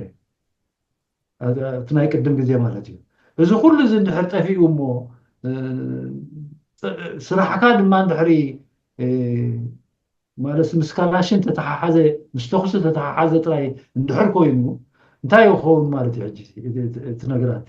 ጅግንነት ናትካ ሕጂ ናይ ኣርት ናትካ ንድሕሪት ተመሊሱ ናትካ ጅግና ዝበሃል ዝያዳ መን ተኮሰ እዩ ኣንበሳ ዝበሃል እንተዳ ከምዚ ናይ ቀደም ዓዶ ዓላ ዋላ ኣዲያቦ ገለ ከይዶም ኣንበሳ ቀተልቲ ገለ ዝነበሩ ጀጋኑ ዝበሃሉ ገለታት ዝበሃሉ ሕጂ ንስኻ እንድሕር ናይ ተኩሲ ሰብ ጥራሕ ይኮንካ ጅግና ማለት ድዋዕዋዕ ዘብሎነ ዝገቦን ሰብ ድዋዕዋ ዝስዕርን ገለ ዝገብርን ጌርካ ኢኻ ትወስዶ ማለት እዩ ጅግና ማለት ግን እንታይ ክኸውን ኣለዎ ሳይንስን ቴክኖሎጂን ዝምዕብለሉ ዝምህዝ ሰላም ዝፈጥር ተረዲእካ ኣለካ ሕጂ ብዛዕባ ሰላም ዝደርፍ ሕጂ ብዙሕ ሰብ የለን ተረዲእካ ብዛዕባ ከነሪአክን ኢና ስራሕ ውጥም ጥራይ በላ ቅልቅል ጥራይ በላ እምበር ከነሪአክን ኢና ዝብል ይድመፅእ ማለት እዩ ጅግንነት ናብ ተኩስን ናብ ማህረንትን እተፀጋዕ ይኸውን ኣሎ ማለት እዩ ንሕና ንደልዮ ዘለና ግን እንታይ እዩ ናብ ሰላምን ምዕባለን ሳይንስን ቴክኖሎጂን ዝምዕብለሉ ምህዞታት ዝመፃሉ እንድሕር ኮይኑ ሕክምና ዝምዕብለሉ ኢንዱስትሪ ዝምዕብለሉ ኩሉ ኣብያተ ትምህርቲ ዝምዕብለሉ ከምዚ እንድሕር ኮይኑ ነፀብራቕ ናይቲ ቁጠባዊ ትካላዊ ትሕዝቶታት ናይ ዴሞክራሲ ደርፍታት ከዓ ክመብል ኣለዎ ፀምዖም ማለት እዩ ድርሰታት ከዓ ንዑ ዝመስል ይመፅእ ማለት እዩ እዚ እቲ ክኸውን ዝግብኦ ዝነበረ ንዑ ከዓ ኢና ሕጂ ክንቃለስ ዝግባአና ንዓና ኩላና ከምኡ ንክመፅእ ናይ ሰላም ተጣበቕቲ ክንከውን እሞ ድሓር ኣርትናትና ከምዕብል ማለት እዩ ነዚኦም ሕጂ ስደት ሕማቕ እዩ ምሽ ምክኤል ስደት ሕማቕ እንድዩ ግን ሕማቕ ኮይኑስ መፂና ያለና እሞ ሕማቕ ኢልና ጥራይ ዲና ክንከይድ ዝግባአና ገለ ፅቡቕ እንተልይዎ ከዓኒ ክንወስድ ኣለና ማለት እዩ ሕጂ እቲ ናቶም ፅቡቕ ንሕና ክንወስዶ ግባአና ነቲ ዲሞክራሲ ኢሎም ኣቐሚጦም ኣለዉ ዓዶም ዲሞክራሲ ማለት ማዓኮርካ ቀዳድ ኮንካ ምኻድ ማለት ዘይኮነሲ ንሕና እቲ ዘድልየና ፍልጠት ንዓና ዝኸውን ንወስድ ማለት እዩ ጥራይ ነብስኻ ምኻድ ከም መሰል ገይሮም ክወስድዎ ክእሉ እዮም ንሳቶም ንሕና ግን ንዕኡ ኣየድልየናን እዩ ዘድልየና ንወስድ ማለት እዩ ክመልሰካ ቁርትላይ ኣብቲ ግዜ ሳውራ ኣብቲ ክልቲኡ ውድብ ከሎ ሕጂ ኣነ ቬጌ ዝክሮ ናይ ተጋድሎ ሓርነት ኤርትራ ተሓይትካኒ ኣብቲ ዕድመ ዝነበረ ማለት እዩ ኣብዚ ባው ግንባር ዝነበረ ግጥምታት መብዛሕትኡ ግዜ ክሓትም ከለኹ ዳርጋ ፍርቂ ሓይሊ ናይቲ ቃልሲ ነይሩ ኢልካ ተኣምን ዶ እቲ ግጥምታት ኮታ ከመይ ኢልካ ከዚ ብዙሕ ግጥምታት ተገጠመ ኣብ ውሽጢ ከተማ ዘሎ ኣብ ደገ ኣብ ናቶም ቁፅር ዘሎ ንብዙሕ ሰባት ሰሊፉ ከመይ ነይሩ ኣብ ክልቲኡ ውድብ ክትሪኦ ከለካ ንስኻ ኣበርክቶ ኣየናይ ሓያል ግደ ተፃዊቱ ትብሎ ካብቲ ክልቲኡ ውድብ ዝነበረ ካምስቱ ኣብቲ ግጥሚ ኣብቲ ሕብረተሰብ ናሽናሊዝም ብሓደ ወገን ፅቡቅ ክኸውን ከሎ ማለት ሃገራዊ ፍቅሪ ተነሃሂሩ ህዝቢ ዓደይ ነፃ ከውፅኣ ኢሉ ከብል ከሎ ፅቡቅ እንድዩ ግን ናሽናሊዝም ናቱ ኔጋቲቭ ሳይድ ኣለዎ ምክንያቱ ዴሞክራቲክ ዴቨሎፕመንት ረሲዑ ስለ ዝኸይድ ከምቲ ዓንቲ ወይ ድበልናዮ ዓዲ ምስ ኣተኻ ዳሕራይ ንርክበላ ንዲሞክራሲ ዝብል ኣተሓሳስባ ሒዝካ መፂኻ ድሓር ከተርክበላ ይትኽእል ኢኻ ተኣብየካ ምስ ኣተኻ ማለት እዩ ሕጂ እቲ ናይ ህዝባዊ ግንባር ዝነበረ ኣሕዋት ኢና ኩላትና ማለት ደቂ ሃገር ጥራይ ዘይኮናስ ደቂ ሓንቲ ማህፀን እውን ኣብ ክልቲኡ ቦታ ነርና ማለት እዩ ንሓወይ ሕጂ ኣውይ ተሰዊዩ ንእሽተይ ናእሲ ሓወይ ማለት እዩ ካልእ ሓወይ ከዓ ምሳና ተሰዊኡ ማለት እዩ ስለዚ እቲ ከነኽብሮ ዝግባአና ኣይኽበርናዮም ኮይና እቲ ኣገባብ ቃልሲ ጠፊእና እምበር ብሓባር ክነኣቱ እዩ ዝግባአና ነይሩ ረድየካ ሕጂ ከምኡ ምስ ዝኸውን ዋላ ምስ ሓወኻ እንዲኻ ትወዳደር ኣነ ከምዚ እንተኾነት ዓድና እየ ዝፈቱ ኣነ ከምዚ እንተኾነት ዓድና እየ ዝፈቱ ክብል እዩ ሓወይ ሕጂ ደቂ ሓንቲ ማህፀን ኢና ግን ኣተሓሳስባ ናኸፍለ ስለ ዝኽእል ክልቴና ተኸባቢርና ግን ንኤርትራ ክሳዕ ዝፈተናያ ክንቅፅል ጥራሕ እዩ ዘለና ማለት እዩ እታ ንዓና ተራኽበና ሕጂ እታ ማህፀን ናይ ኣዴና ኣይኮነትን ንሳ ናይ ቤና ሓውነት እያ ፍልይ ዝበለት ናይ ደም እያ እታ ናይ ሃገር ግን ኣይዲዮሎጂያት ኣረኣያታት ሓወሽታ ስለ ትመፅእ ንዕአን ከመይ ጌርካ ሪኮንሳይል ትገብረን ተተዓርቐን እዩ ብደይ ምቅትታል ከመይ ጌርካ ከም ዝወዳደራ ትገብረን ማለት ምክንያቱ ውድድር ምዕባልየ ስለ ዝፈጥር ከምኡ ጌርና ግን ኣይከኣልናየን ክሳብ ሕጂ እውን ኣይከኣልናየን ማለት እዩ ክንገብሮ ዘሎ ስለዚ እቲ ናይ ህዝባዊ ግንባር ነቲ ዝሓተትካኒ እንታይ እዩ ናሽናሊስት እዩ ነይሩ መብዛሕትኡ ናብ ዴሞክራሲ ተፀግዐ ይኮን ናብቲ ናሽናሊዝም ናብ ሃገራዊ ናፅነት ዘተኮረ ድዋዕዋዕ ኣብ ግብሪ ከምቲ ዝበልኩኻ ዝብል ጭርሖ ሒዙ እዩ ዝኸይድ እቲ ሓደ ነበረ ድማኒ ሕውስዋስ እዩ ነይርዎ ጎኑ ጎኑ ምስኡ ኸይድ ነርቲ ዲሞክራሲ ኣይተዓወተን እምበር ነቲ መሰላት እውን ኣብ ግምት እንዳኣተወ ኸይድ ነይሩ ቤት ትምህርትታት ትኸፍት ንህዝቢ ሕክምናታት ትኸፍት ንህዝቢ መዛሙር ዝተፈላለየ መዛሙር ከምቲ ናይ ቀደም ዝመስል ሓዋዊሱ ደርፍታትን ይኸይድ ሕጂ ኣጋጣሚ ዕድል ኣይተረኽበን ብሓባር ከኣትዋ ኣይከኣላ እንተን ውድባት እምበር ፅቡቅ ምኾነ ነይሩ ማለት እዩ ርዳት ካንትሲ ፅቡቅ ምኾነ ነይሩ እቲ ነገር ምስ ባርያ ሰሪሕካ ኢኻ የማነ ባርያ ትፈልጦ ኢኻ ባርያ እታ ሕጂ ስኻ ድሃብካያ ግጥሚ ዓፍራት ተገለፅካያ ከይትረግፅ ዓፍራት ትብል ማይ ምርጥ እሳ ባርያ ተዝህሉ እንታይ ምገጠመ እንታይ ምደረፈልካ ተሓስብ ከም ትፈልጦ ንስኻ ባርያ ደርፍታቱ ብጣዕሚ ሃገራዊ እዩ ህዝባዊ ሃገራዊ ጥራሕ ኣይኮነ ብህዝቢ ዝሓምም ብህዝቢ ዝሓሊ ኣርቲስት እዩ ነይሩ ሕጂ ኩሉ ግዜ ሓትት እሞ ሰብ ዝረኣዮ ዝዛረብ ወይ ድትንትን ዋላ ኣብቲ ግዜ ሕድሕድ ዝነበረ ክልቲኡ ደረፎ ደርፍታት ነይሩ ቅድሚ ናፃነት ዝደረፎ ደርፍታት ነይሩ መዋእሉ ዝስማዕ ማለት እዩ እንታይ ምበልልካ ትሓስብ ኣብዚ እዋን እዚ እንታይ ምበልልካ ትሓስብ ማለሲ ባርያ ሓደ ሰልፍለስ ማለሲ ንነብሱ ኸማን ፈፂሙ ዘይሓስበላ ሰብ ንሰብ እዩ ዝሓስብ ብባርያ ዘይተሓገዘ ዘይተጠበረ ሰብ የለን ንሱ ከዓ ዋላ ሰልዲ እውን ዋላ ብዝመፀ ምፃእ ደምፅኦ ባዕሉ ኸማ ናይ ሒዞን እዩ ስቂሉ እቶም ኩሎም ኣዕሩኽትዮም ድላዮም ዝገብርዎ ማለት እዩ ኣብቲ ገዛ ኣብ ገዝኡ ሓደ ማኣዲ ክልተ ማኣዲ ሰለስተ ማኣዲ ዝኸውን ሰብ ኩሉ ሻዕ ኣለዎ ማለት እዩ ዝሕገዝ ሰብ ተልዩ እውን بعلو بيدو كمان هيبني حبوم يلي ተረዲእካ أو تاك ديلني قال حبوم برجلي الذي فريز بلا فطرة لو هيو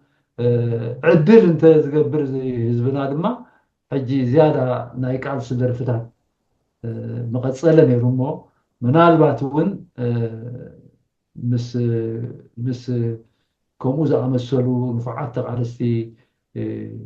دمامير كاسي أفليد بلا خناتات كمان عياري أحاقيب كاتقارستون كومو أبي وتوفى حيلهم زرلو استاجركا أبزح شخوناتات نخن كون عدل مهابين يتوقع تشكر زلون تاعي برتعات سبات برتعات أرتيستس خونو برتعات تقارست خونو كالتيفهم بالتفر عليه من قدي ويكا أبزع عالم في الليو ويكا أبديكم بتا يصرحوا خامة ويأسروا ويحدا نقر مالتي ويحموا كم زعم مثل الشقر قد مكان مالتي ولا هاي نقصها هاي من ساعة حجي نفوع مديتر نفوع دراسايو كمان أبدا حنكون تاتزلي مثلا نمتعنو سلازي كم زعم مثل السبات كتكسر كلها تهسر تهاجر مالتي تقال استخاني في الله من إسيات أبزو وانزي نعوم زعليهم أكلات وحيدو سلازلو كم زعم مثل قطفوها خلو تقنت أكلات تهسيخة مالتي قال سخستاجر كله مالسي مرحتي راح يكونوا زليو تمرحتي تمرحتي سي تعويتنا هولو تمرحتي كفريو له ተረዲእካ مالسي كونشوس زغلو بش منسي حجي منسي أنا منسي قبل بصحاف كو زغب بها لاي كالني قن كم تعانا زدليو كركب هيك على الكل مالتي مغنياتو تعويتي ايه ختبلسي للتعوت أكل كتفر لك مالتي كونشوس زغنة نقح زغنة من اسيك اللي كان له ቦ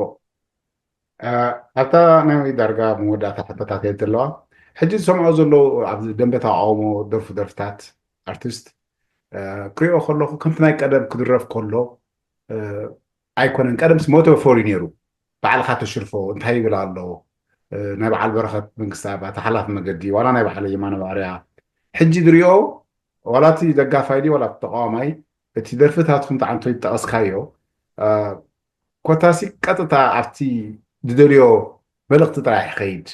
ወይ ሓሲብካ ብፍቕሪ ትርጉሞ ኣሎ ገሊኡ ከዓ ኦኬ ከምዚ ይደረፍ ዘሎ ኢልካ ነቲ ሰማዓይ ዕድል ኣይወሃብን እንታይ ከምኡ ዶ ረኣየካ ስኻ ወላ ኣነ ኢኹም ዝረኣየን ዘሎ ትርድያት ቃላ ታሕተኝ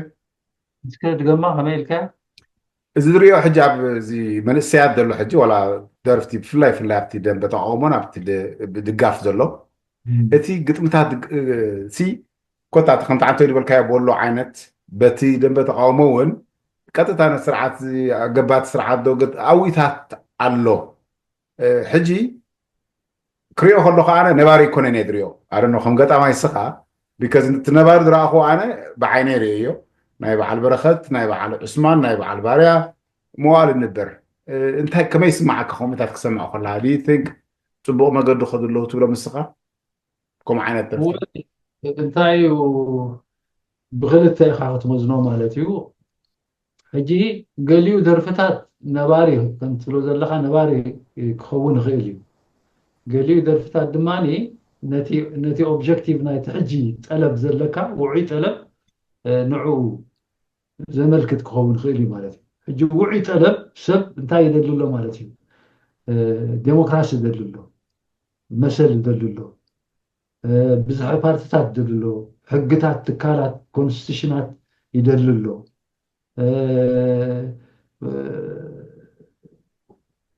ኣብ ምዕባለ ናይ ክንዲ ሓደ ትካል ናይ ወተሃደር ጥራይ ዝህልወካ ብዙሕ ትካላት ናይ ምዕባለ ከምቲ ዓንቶ ንብሎ ነበርና ናይ ቁጠባ ድዩ ናይ ማሕበራዊ ድዩ ዝዓይነቶም እዚኦም ኩሎም ናይ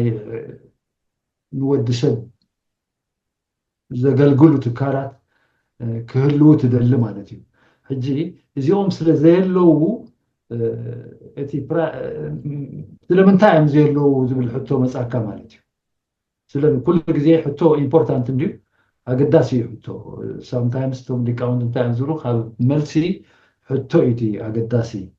سلمتاي انت خوينا يخنز خوينا للخو كتبر على كامو الساعة ملسكايا تدي ملسكايا كنز كل سوي الساعة كمز لازخون كايخا كمز ترخيب زلخو كل يوم مالتي حجي كلهم زم هاسي كلاتهم هنا يوم دمهزو why is this happening ولا حدا نقر عنوات كركب حدا نقر ويد دليوو مفصام كعبيهم كله why سلمتاي يقول مالتي حجي تا تنكير رخبوها مالتي كم زياس لزغونتها سلزيا ختقرم ኣለዋ እዚ ንሕና ስለምንታይ ኢና እንታይ ኮይና ኢና ከምኡ ኮይና ዘለና ክንግላ ኣለና ኩልና እንታይ ኮይና ኢና ከምዚ ኮይና ዘለና እንድሕር ኢልና ኣገባብ ኣቃላልሳና ታሪክና ሕጂ መምህርና ስለዝኾነ ታሪክና ክንሓቢ የብልና ካብ ታሪክና ክንፈርህ የብልና ምክንያቱ ታሪክ መእረምታ እዩ ታሪክ መምህር እዩ ታሪክ ጥራይ ናይ ዝሓለፈ ምዝራብ ማለት ኣይኮነን ንኽትልወጥ እውን ክትገብሮ ዘለካ ዝነግር እዩ ማለት እዩ ካብኡ ተማሂርካ ከምኡ እዮም ዝብሉ በዓል ሓራሪ ሪኢኻ ማለኻ ናይ እስራኤል ሂስቶርያን ዘሎ እዚ ብዙሕ ዝዛረብ ብዛዕባ ሂስትሪ ብዛዕባ ኤአይ ገለ መምታት ዝዛረብ ሕጂ እሱ እንታይ ዝብል ሂስትሪ is not only about past it's also about change present future yeah okay ብዛዕባ ለውጢ እዩ ሕጂ ንሕና ባጋ ሕጂ ብዛዕባ ለውጢ كندرف يدلينا زمن سياتنا عجز زرف زلو كندسخ إلهم تراي كنت تفرز اللي خزبلو ديمقراطية سي ترجمان تاع مالتكم مخانا سلام انتاي سي إنا يالنا انتاي اخا ترجمان استا كومينيكيت كقبرو لنا على عدوم كندفع حبتن دولو كومينيكيت كقبرو لهم كابانا عنا دما تشالنج كقبرنا لهم نقولنا تحكي تاخنكم يقوم كم زخين كونكي إلنا تمكرهم انتايو إلهم نعنا تشالنج كقبرنا خطوقنا لهم صغير كاتر حسخ حجي نعي قاطع من ناي درست ناي قلت ما قال ما لخوي نمبر ناي كاري انترفيو نيرتو تخون ناي حجي توترني نركا مالتي محل غازيتنيا انت هون كا خمس لي قبركا بقداماي كمز تبل نيركا حجي خا خمس تبل علىها سلم انتاي مالتك اي kind of hard talk تنقرن لك مالتي قل نعم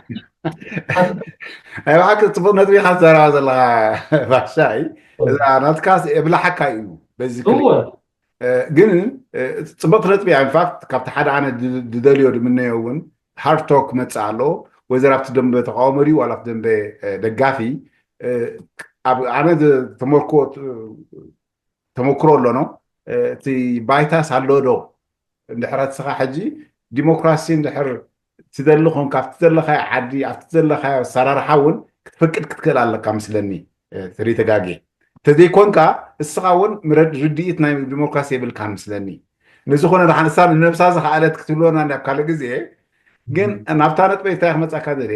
ጽርፍታት ተሐውሶ ግጥምታት ሆው ደርፍታት እዚ ሕጅስ ከም ገጣማይ እንታይ መስለካ ንዓይ ክሪኦ ከለኹ ዋደ ነዊሕ ኸይዶ የርብሕ ዶ ሰማዓየ ብዙሕ ዶ ዋላስ ምሳለካ በኸመይ ትሪኦ ስኻ ጽቡቕ ኣለኻ ማለት ሲ vulgar ክትከውን የብልካ ማለት ሲ ጎዳፍ ዝኾነ ዘረባታት ከምዚ ኣብዚ ትሪኦ ገሊኡ ቲክቶክ ገለመለ ዓይነታት ዘሎ ገሊኡ የፈንፍነካ እዩ ማለት ሲ ከም ስርዓት ካልቸራል ክትመዝኖ ከለኻ ነዚ ሒዝካ እንድሕር ዓዲ ክትኣቱ ኮንካ ሲ እንታይ ዓይነት ሶሳይቲ ኢኻ ክትፍር ስለዚ ሓደ ጎዳፍ ክኸውን ስነ ስርዓታዊ ክትከውን ኣለካ ዋላ ጋዜጠኛ ዲኻ ዋላ ጋሻ ዲኻ ዋላ ደራፋይ ዲኻ ዋላ ካልእ ሰራሕተኛ ዲኻ እቲ ካልቸር መምዘኒኻ ካልቸር ጽፉፍ ካልቸር ክህልወካ ኣሎ ጽፉፍ ዴሞክራሲ ጽፉፍ ኮሚኒኬሽን እቲ ዲሞክራሲ ሲ ብሽም መሰለይ ካሓድ በለካ ይትግበረሉ ገንዘብ ምናልባት ትረኽበሉ ረሳሕ ዝኾነ መንገዲ እንድሕር ኢልሲ ነቲ ገንዘብ ክትብል ናብቲ ረሳሕ ጭቃ ኣይትእቶ ምክንያቱ እቲ ንሱ ዘምፅኦ ሓደጋታት ኣብ ግምት ክተእትዎ ኣለካ ማኒ እቲ ገንዘብ ንስኻ ክትፈጥሮ እምበር እቲ ገንዘብ ኣይኮነ ንዓኻ ዝዕትረካ ስለዚ ኣይክትውድኦንካ ኢኻ እንድሕር ብዙሕ ቢልዮነር ኮንካ ገለመለ ኮንካ ሲ እንድሕር ሓሲብካዮ هاي كتودو أنا كند محقواسن كند صبغ تاريخ مقدافن هيكونني دحرية خايمتم كلهم لك أونتي أبجذب زدهو يكونوا نيرو مبزحته ولا لجاسي بقول طبعا البرت إنسان جميل كم ولا كلهم تنقلت ولا بزم حجز ولا لك أونت ندحر كتريم كون كخما عاوز تكور يكون مش كل فلتاتهم معت تمرت تماهيرهم معت كده تماهيرهم عاوز تكور أبتجنزب تكور يكون أبتمشي الناتهم من حرسليتهم جن تعم تحقوشهم حضروا مالتي تناتهم ملأخت الدحري أب قبر وعيدو سلازي توم من إسيات ناتنا دما نحجي كالتشروم قيرو له درست صفوف درفي صفوف كوميونيكيشن ديموكراسي مالت كوميونيكيشن مالت يقوم تملك أنت تقول صو مزراب مالت اجي نجرات كندي من نهار كندي تسعى كان أبأس من معبال كوميونيكيت غير كاش جرات كان مفتاح مالت نعبدنت كد محجي تزاري نيري نحنا نبل أفريقياويان انتاينا نبل زوم قداماويان حيالات منقصات صرا نجر ناتنا هابتناتنا قربتناتنا كل زي نداوسود تفاتنا أوتيو منا بقى دخاتات كوينا نزل عالم نبرالنا بكولونياليزم بنيو حدش مجزاتي ديكتاتورس ندا قبرو قالوا نبل دحار نتصرا نجر ناتنا خنطقمولو عب نجمرلو وان كاني كن بنربحان كلها نا خنرخون كنا نقبرو مبأس يخون مالتي نعبنت كم حجي لينيري أب نعبنت أسوان دام لك ناي قبسي تشريحه حجي أسوان دام بزح فري بزح فرتاتات بزح نجارات يزفري لهم مالتي عندنا حجي ناي بلو نايل كان ناي أباي ضد سريحهم مالتي حجي إذا حجي نتي ماينا مديترانيان فسس نبرسي يتقوموا له مالتي ናብ ባሕሪ ይኣቱ ነይሩ ማለት እዩ እቲ እስኻ ፍሩታታት ዝኾነ ነገር ኣብኡ ዝፈሪ ሕርሻታት ገለታት ካብ ኤሮጳ ከተምፅኦ ካብ ካናዳ ኤሮጳ ከተምፅኦ ንዕሽተካ ኣብኡ ከተምፅኦ ዕሸካ ሕጂ ንስኻ ጥራሕ ዘድልየካ እንታይ እዩ ጀስት ኣፕላይ ዴሞክራሲ ሚንስ ኮሚኒኬሽን ማለት እዩ ምዝርራብ ማለት እዩ ክንደይ ማይ ኣነ ክወስድ ክንደይ ማይ ከዓ ንስኹም የድልየኩም ንዑ ክተርፎ እዩ ከማን ተረፍ ከማን ክፈስስ እዩ ተረዲእካ ኣለካ ሕጂ ኣብዚ ኮሚኒኬት ጌርካ ንስኻ ትፈጥሮ ነገር ነቲ ጎረቤት ካደ ይሃስኹን አሉ ንኣብነት ንሕና ባሕር ለና ፅቡቕ ስትራቴጂክ ቦታ ስለዝኾነ ከም ስለዝኾነ ኢትዮጵያ ዝደልዩና ገለ ንብል ንኢትዮጵያ ብዝጎድእ መንገዲ ኮና ነቲ ባሕሪ ንሕና ክንውንነ ዘለና ንኢትዮጵያ ብዝጠቅም መንገዲ ኢትዮጵያውያን ከዓኒ ካብኦም ንረኽቦ ነገር ንዓና ብዝጠቅም መንገዲ ብሩናይል ክገብሩ ከለዉ እቲ ግድብ ንዓና ከዓ ንሱ ክጠቕመና ኣለዎ ማለት እዩ ስለዚ ኔጎሽት ትገብሮ ነገራት ብዙሕ እዩ ዝኽእል ከመይ ንስኻ ትረዳእ እዩ እንድሕር ደይተረዳእካ ግን እታ ኔዮ ኮሎኒያሊዝም ትቕፅል ማለት እዩ መርሓባ ብጣዕሚ እየ ደመስግነካ ዋሻይ ኦፍኮርስ ትብሎ ተልዩ ዋነ ዝገረፍኮ ወይ ንመንእሰያትና ኣብቲ ብፍላይ ኣብቲ ናይ ግጥምታት መስርዕ መሓዝ ወይ ድማ መገዲ መሓዝ እንተልዩ ትላዎ ተልዩ ኣብዚ ዘሎ መንእሰይ ትፈሪ ዘሎ እንታይ ክኸውን ይኽእል ክበካ እየ هو تي من سنة أمنتاي كستبهل على اللو كم تزبل خاص سدت كساران ديو جن كاب سدت كرب حزر لو نقرات كستبهل على اللو كم مهار على اللو تمهرتي في التحيو كله الذي كاب سقيلو ننحافلو خد باس كقرافد أتكم ديتكم من البات ولا تمليسون عبدوخن ولا أبزخوينوخن انت تماحيرو تراحيو نهاجرو ህዝቢ ክጠቅም ዝኽእል ጥዑይ ኮሚኒቲ ክፍሪ ዝኽእል ኣብዚ ኮሚኒቲ ናይ ኤርትራውያን እንዳተበላሸው ይኸይድ ኣሎ ኣብ ኩሉ ሃገራት ከም ሕማም ተላገብ ኮይኑ እንዳተፀየቐ ይኸይድ ኣሎ ነናሓድሕድና ምክብባር ይጠፋእ ኣሎ እንዳተማሃርና እንድሕር ከይድና እንድሕር መንእሰይና ተማሂሩ ግን ሓደ ኣስፔክት ናቱ እንታይ እዩ እቲ ሚቹዋል ኣንደርስታንዲንግ ከም ድህሉ ይገብር ፅቡቕ ኮሚኒኬት ከም ትገብር ዴሞክራሲ ከም ትፈልጥ ትኸውን حفرات كم تفلت تخون بعلوق عي تخونن فولغار عي تخونن إذا تقبر مالتي جن عم ودع تاجن نحن خونتات المجلس ذا أكل إذا بزاقت مزيعة ب هو ب بتشحن شو ممكن تدرفتها ንሕጂ እውን ተገልግል ስለ ዝኾነት ብኣ ክንዛዝም ይመርፅ ማለት እዩ ዘስደምም እያ ትብል 4-5-8 ማለት እዩ ረደ ክፍለ ባሻይ ንዕድመ ዝሃቦ ዝሓግዝ ዝኸርም ኣበይ ከይሰኣን ዘስተንክር ዘስደምም ብኢዱ ዝወርድ ብኢዱ ዝድይብ ብኢዱ ዝርሕቕ ብኢዱ ዝቐርብ ባዕሉ ወዳእ ነገር ለባም ድዩ ዓሻ ንዓቐብ ንቁልቁል ዘይተቐየር ማርሻ ደውበል እንተበልካ ፈፂሙ ዘይጥዕሞ ምውዳቕ ዝለመደ ምትሳእ ይገርሞ ምስፋይ ዘይተማህረ ብዘይካ ቅደዱ ቤተሰብ ናይ ተመን በጠበጥ ልማዱ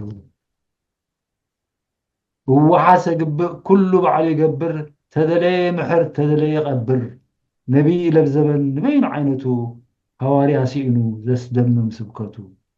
ባዕሎም ይቃልዑ ባዕሎም ይምዘኑ እንተኸደንካዮም ጥራዮም ይኾኑ እዝኒ ዝረሓቖም የእዳው ዝሓፀሮም ክንደይ ከይሰምዑ ኩኩዕ ዝደፈኖም ሕንቅል ሕንቅሊተይ ቅራና ቅራና ክልተአን ዘለዋ ተንዝፅበያና ወይ ቅልፅምካ እመን ብሓይሊ መክቶም ወይ ብርክኻ ዕፀፍ ይቕረታ ሓተቶም ገሊኡ ጉዕ ኮይኑ ብዙሕ ትፅበዮ ገሊኡ በሽቂጡ ተሮ ትድርብዮ ክሳዕ ትብፃሕ እታ ናይ ዓወት ሰዓት መርሓባ ሕንቅል ሕንቅሊተይ ቅራና ቅራና ክልተአን ዘለዋ ተንዝፅበያና ወይ ቅልፅምካ እመን ብሓይሊ መክቶም ወይ ብርክኻ ዕፀፍ ይቕረታ ሓተቶም ገሊኡ ጉዕ ኮይኑ ብዙሕ ትፅበዮ ገሊኡ በሽቂጡ ተሮ ትድርብዮ ክሳዕ ትብፃሕ እታ ናይ ዓወት ሰዓት ተመክሮ ገድሊ መገሻ ብዙሓት ረዲ ክፍለ ባሻይ የቐኒየለይ ናይ ብሓቂ የመስግነካ ብጣዕሚ ኣብ ካልእ እዋን ስጋብ ንራኸብ ናይ ብሓቂ የመስግነካ ግዜ ምሴልካ ኣለኹ ሬታ ብጣዕሚ ብሽም ሬድዮ ኤረና ክብረት ሃበለይ